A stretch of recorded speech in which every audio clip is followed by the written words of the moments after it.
Hi, and welcome to the Revive, Thrive, and Optimize podcast. I'm Billy Weiss, compounding pharmacist and health and wellness expert.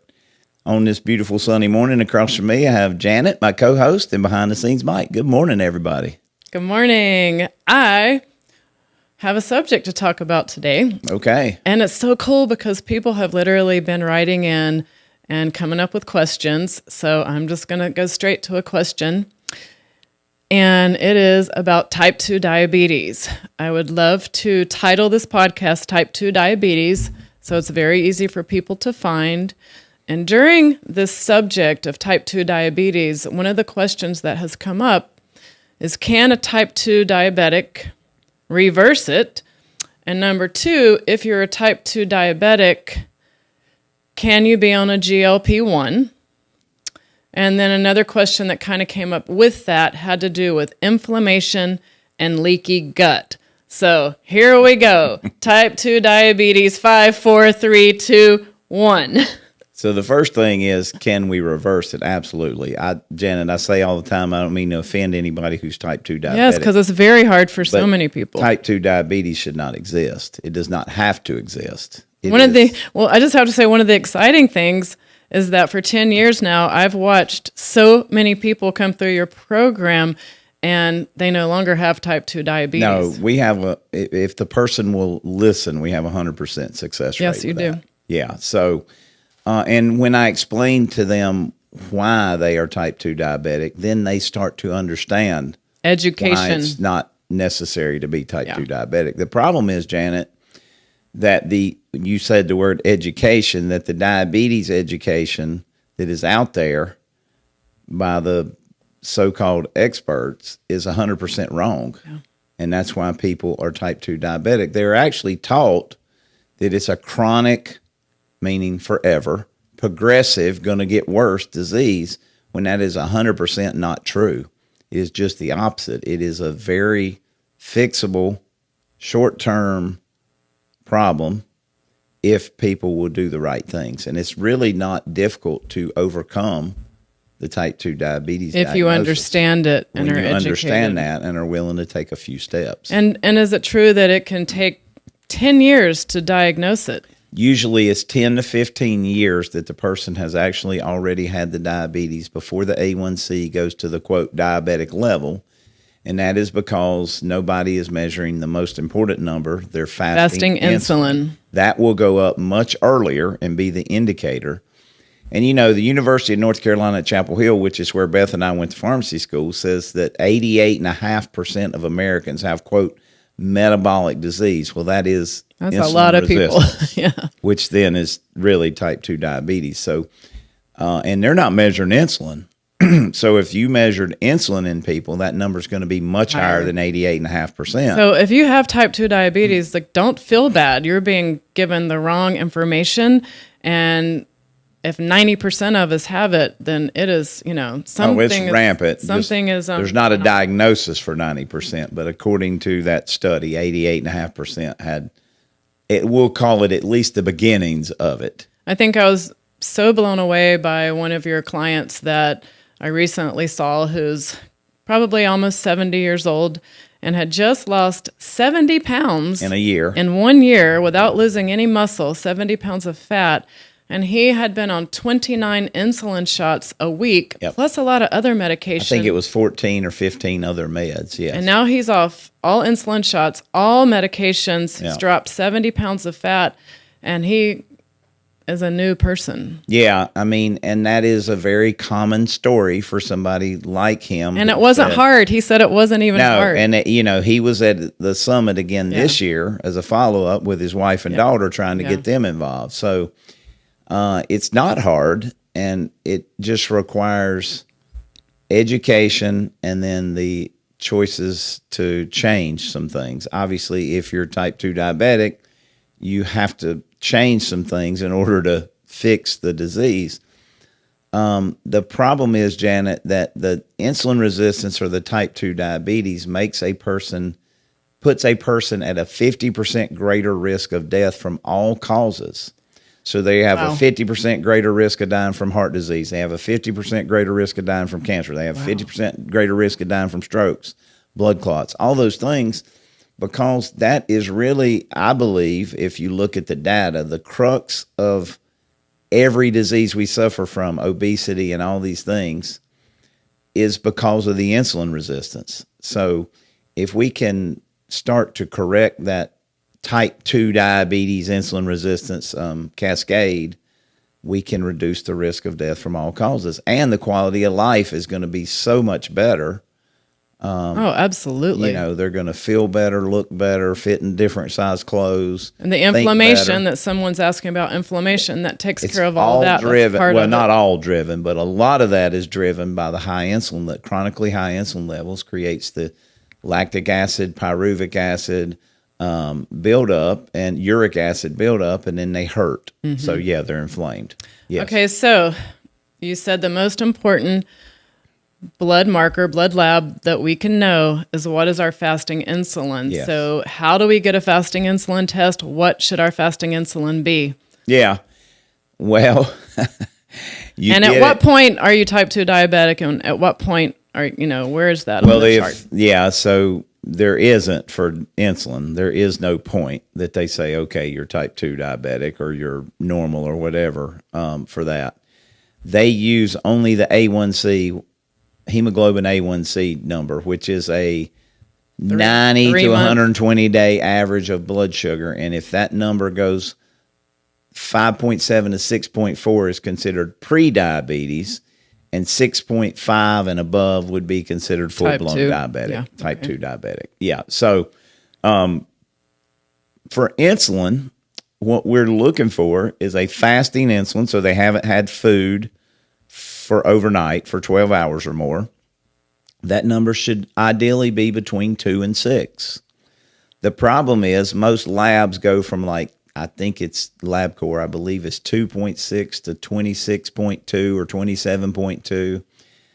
And I will tell you that if you have a double-digit fasting insulin number, you're in serious trouble, and you probably are diabetic or type 2 diabetic, even if your A1C is completely normal. You just and we haven't see that been all the diagnosed time yet.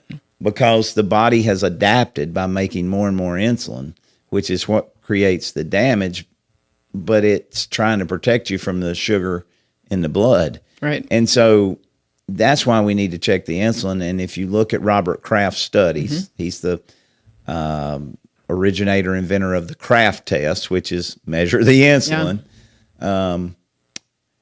He says that we missed the diagnosis, if you look at the studies, by 10 to 15 years of type 2 diabetes. They've already had it for 10 to 15 years. We just didn't know it because the body was adapting with more and more insulin, and nobody was checking it. So I check my fasting insulin 4 times a year.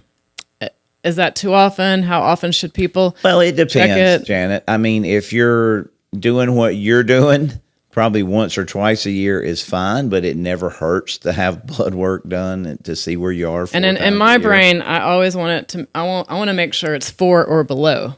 I like 2 to 4, but we say, hey, 2 to 6 is acceptable. If you get above those numbers, especially like I say, if you start hitting 2 digits, 10 and above, you really start to see the metabolic dysfunction in the body. So the damages are starting to happen. The inflammation is starting to come on. So if we can avoid that, that's going to be ideal. Okay, well, let's say I've come to you. I've just met you. I'm going to do a one-on-one consult, and I tell you I'm type 2 diabetic. Yeah. Maybe I'm on GLP-1 or on some other medications or even insulin. Yeah. So what's the first thing you do?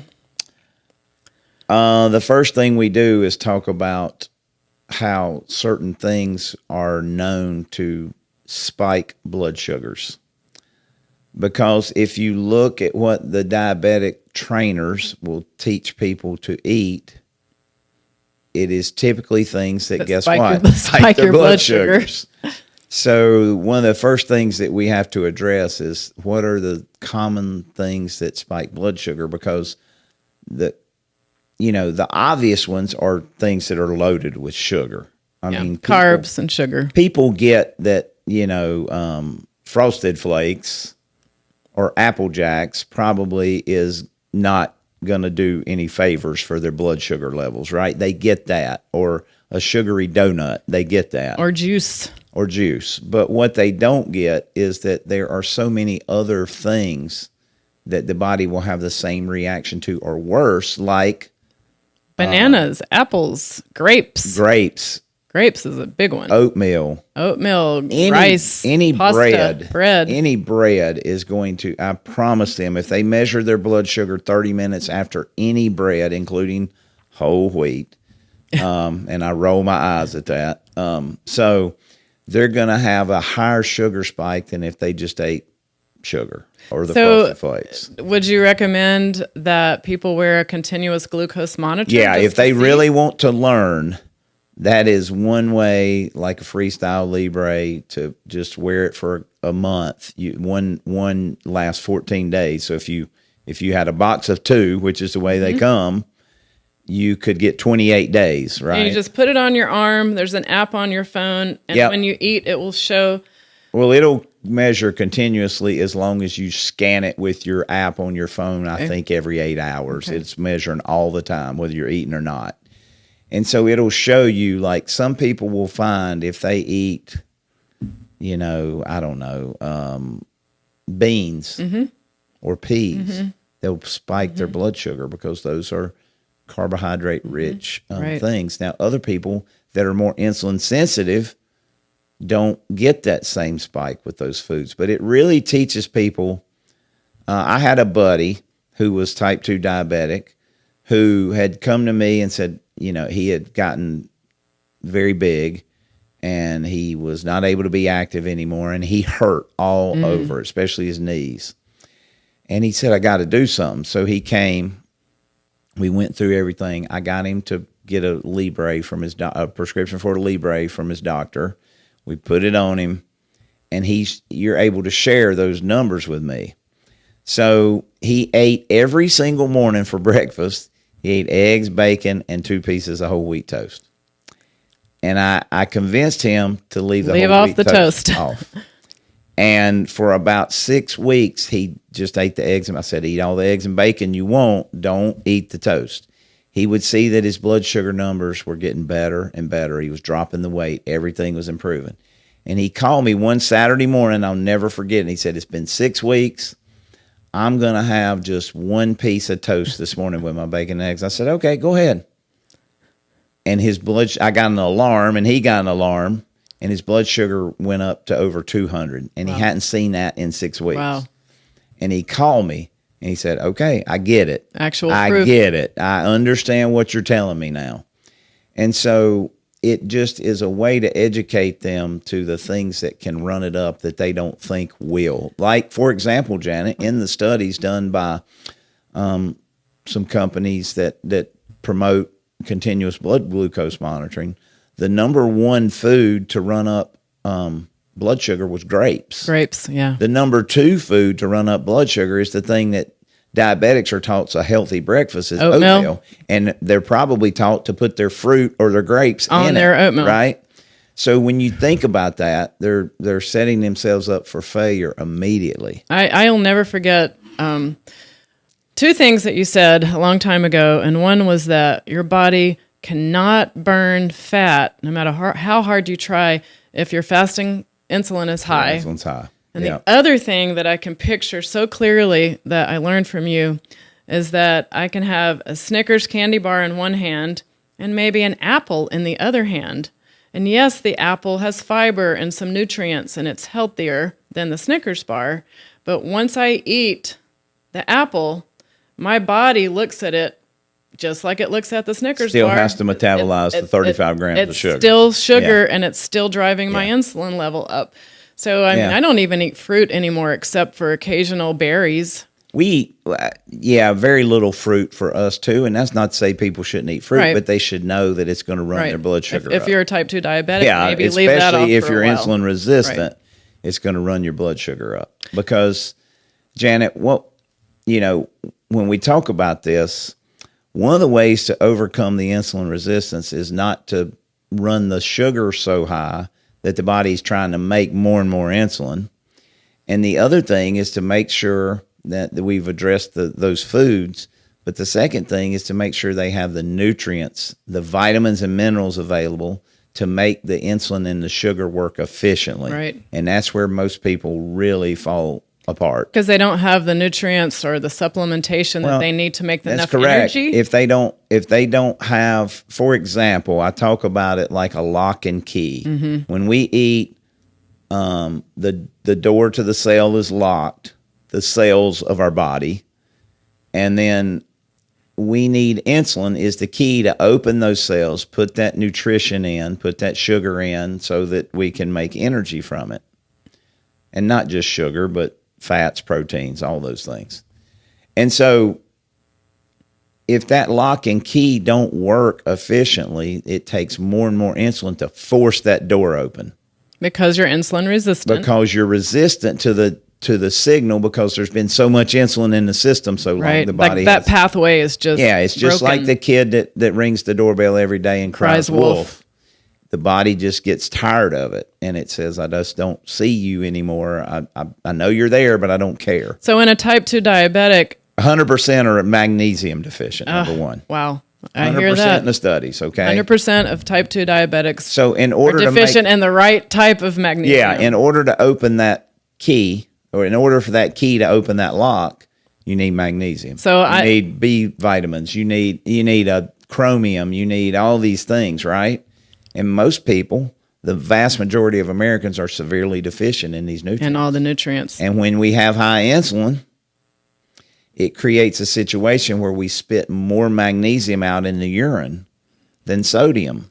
And then somebody will swell and they say, well, it's high your blood salt. pressure and you got too much salt in your body. It's not too much salt. It's not salt at all.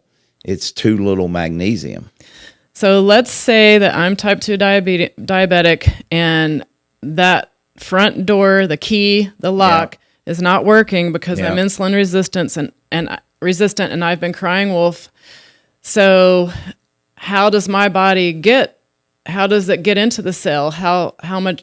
What happens to me now since that's broken? Well, we stop throwing so much insulin at that lock, right? We stop trying to open the door every 2 hours like we've been taught. We stop eating whole wheat bread because that's what the diabetes educator told us to eat.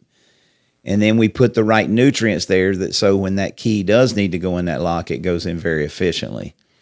And then if we can do that over time, the body will overcome the insulin resistance and it will be very sensitive again. So it'll fix that lock? It'll fix that lock and key. It's just like you called the locksmith and he come and fixed it. He replaced it. So I know that when we go in that front door and the lock works, that we make a lot of energy. But if I'm type 2 diabetic and that front door lock is not working, tell us about going through the back door. So this is why diabetics are often fatigued, why they can't burn fat. And so insulin is the hormone, you said it earlier, that says to the body, store fat. So no matter what you do, no matter when you're told eat less and move more, if your insulin's chronically high, you will not burn fat, period. It's over. It won't happen. You will be inflamed. You will hurt. You will be building up acidic products, which will make your joints hurt more. But if you can come through and correct these things, when you talk about the front door and the back door, we're talking about of our cells in our body that make energy. When we come through the front door efficiently, we make 38 units of what's called ATP, adenosine triphosphate, which is the energy that the body makes every time we eat. Now, think about the fact that there are trillions of cells in our bodies, trillions. Those cells are producing energy through the mitochondria, making ATP. And just think of mitochondria as the engines that make us run. So if we can go through the front door every time we do that in trillions of cells, we make 38 units of energy. So we're putting in high test gas, right? We're putting in the best gas there is, no ethanol. And we feel good and we have energy and we're thinking clearly. We burn fat. We can work out. We think clearly. All these things are happening. If we can't go through that front door because we're magnesium deficient, we've been crying wolf, we're B complex deficient, we're whatever, chromium deficient. Now the body has another system where it goes through the back door, we'll call it. And that is 2 units of energy. Which is like, it must make you feel horrible if you're only making 2 19 units times less energy times trillions of cells in your body. Yeah. So you do the math. Now you're going to be fatigued. Your body Overweight. is not going to burn fat. Your body is not going to think clearly because your body is starved of energy, is starved of ATP. In other words, the gas tank is empty. Trillions of cells that are barely making enough energy for you They're to really live. making enough energy for you to survive Right. at that point. Right. So, So, yes. okay, we know we need to know our fasting insulin. We need to keep it low. We need to eat the right foods. We have to have the basic supplementation to make all that stuff work, right? Yep. Along comes GLP-1s. I did get a Yep. question this week. Can a type 2 diabetic use GLP-1s? And is that helping people? Is that hurting people? What's going on now with that? Can a type 2 diabetic use a GLP-1? Is absolutely. Is it helping or hurting? It depends on Okay. what they're doing, right? So if they're using the standard pharmaceutical doses and continuing to up that dose and not getting adequate protein and not putting in the right nutrients, it's probably harmful. If And they are giving them doing it- lots of stomach aches and side effects. and Yeah, things. well, and if they're doing it properly, though, it can be an absolute miracle. Now, I will tell every type 2 diabetic, they don't need a GLP-1 to overcome their type 2 diabetes. We've been doing it for 30 plus years without it. those, with a 100% success rate for those who listen. But it can make it faster, more efficient, and easier to avoid the foods that were running their blood sugar up that Right. were addictive. They'll have that more are willpower. addictive to them. It can help turn those signals off. The problem is it's not a long-term crutch. It's a short-term help assistance at I think at what we call a micro dose. And we have to make sure that we're getting adequate protein every day to avoid, and nutrients through the right supplementation. And you can avoid 99.99% of all the side effects. Yeah. So if you're going to do a GLP-1, and there's several different ones, I would suggest come talk to Billy about how to get it, what kind to get, and how much to take, because a microdose level is so completely different than what you're getting Yeah. prescribed. And then if you're microdosing something, you want to go on it, go off it, go on it, go off it, so your body doesn't get used to it. Is that If you're theoretically, Janet, when we're using such low doses, you could stay on it longer term without the what's called receptor attenuation, where the receptors, again, boys cried Like crying wolf, and we so it just get doesn't work tired of anymore? hearing it. You can stay on it longer, but our goal is to teach people a lifestyle right? that they don't need. They don't need it because it's long-term. expensive. It is expensive, and if we can retrain our bodies to work properly, we won't need it long term. But I think it can be a great aid for people to help kickstart their journey. But like And addictions to The guy- sugar, alcohol, etc. the guy we were talking about, he didn't use any didn't use anything. GLP-1. He Wow. lost 70 pounds in a year of fat, got off 29 insulin shots, 14 or 15 prescription meds, without any of that, because he was willing. He told me, I'll never forget it, the first time I met him, he said, I will do exactly what you tell me to do. And that's exactly what he did for 1 year. And he had those results. I told you the first time I met you, I will do exactly what you tell me to Yeah. do. But I kind of lied for about 7 years. And then 3 years ago, I started doing exactly Yeah. what you told me to do. And it's been such a game changer. But Yeah. it took me 7 years of education for it to really sink in. Well, that's the key, Janet. So Education. when I say he said that he would do exactly what I told him to do, I interpret that as I'm coming to your summit, and this was just 2 or 3 days before the summit.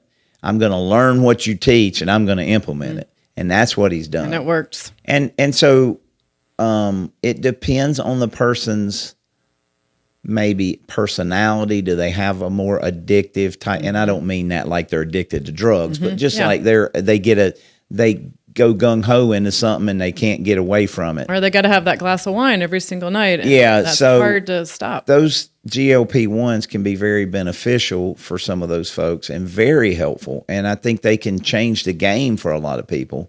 I just don't want people using them as a crutch Right. and having the side effects because they're using bigger and bigger doses. Spending the money and And then they're burning muscle and not fat. and not 'cause fat. nobody's checking. That's a disaster waiting to happen. So when done properly, I think they can be very beneficial for people. Yes. And then I think that one of the things that makes our outcome different or makes everyone different is how is your gut health. Yeah. So we should do another podcast on leaky gut because I get questions a lot and I'll say, I bet you have leaky gut. And they'll say, oh no, I've never been diagnosed with leaky gut. So Yeah. just give us a couple of Well, minutes on leaky gut. Just, the easiest thing to do that is to say, okay, 80% of our immune system is found in the gut. So if we don't have that closed system, that tight junction it's called in the gut where things don't leak out that aren't supposed to. Because our gut lining is only one cell thick. Yeah, it's very, very thin, we'll call it. But it needs to be intact. And so when things are not intact and things can seep out or leak out of the gut that aren't supposed to, it can create inflammation, autoimmunity. I mean, you name it, it can create it. And our immune system will not be up to par. So we're more likely to get, anything that's coming along, a cold, a virus, a flu, whatever. And cravings for And all kinds of it stuff. can affect the cravings. And so, most of the newer research shows that the gut, they consider it the second brain of the body. It's controlling so many things that people just need to not shortcut on the right probiotic, the right digestive enzyme, if they need things like our GI Protect and those kind of things to get their gut going in the right direction. We do that. But gut health is critical to anything we talk about otherwise to fix insulin resistance, type 2 diabetes, obesity, overweight, a lot of depression. One of the things that people don't think about is, we have all these fancy drugs, serotonin, selective serotonin reuptake SSRIs. inhibitors like Zoloft and Prozac and those kind of things. And those drugs are to increase serotonin in the brain. Well, 80% of the serotonin or more is made in the gut. Actually, some researchers say it's more than 95% is made in the gut. So is my gut working? Am I able to make my serotonin to go to my brain? Is one of the places that I like to start rather than starting with a drug. It's all connected. It's all connected. And I'm sorry because I have to go run off and teach a yoga class. Yep. But I would love to talk more about gut health and type 2 diabetes. And last night, I sent your link to someone that had written in about type 2 diabetes, and it's $150 consult to talk to you and to figure out what to do. So, 50% at risk. 50% greater risk of dying from all causes. Dying from all causes. Yeah. Please, please, please, let us help you because there is. Well, Janet, if they will start to correct this issue for themselves, some of the things that are really important to know for type 2 diabetics is it's the number one cause of amputations below the waist in the United States. It's the number one cause of blindness in the United States. So type 2 diabetes is, they get neuropathy, they're typically overweight. Their quality of life is not where they want it to be typically. So, and the body can overcome all of that. And they're being lied to and they're being treated backwards. And that makes me very angry. They really are, Janet. And when we go through that with them, it makes it easy for them to it's like the light comes on and they go, and there's oh, hope okay, and- I see now what you're explaining to me. So hopefully that works for them too. Thank you. All right. Thank you. Have fun.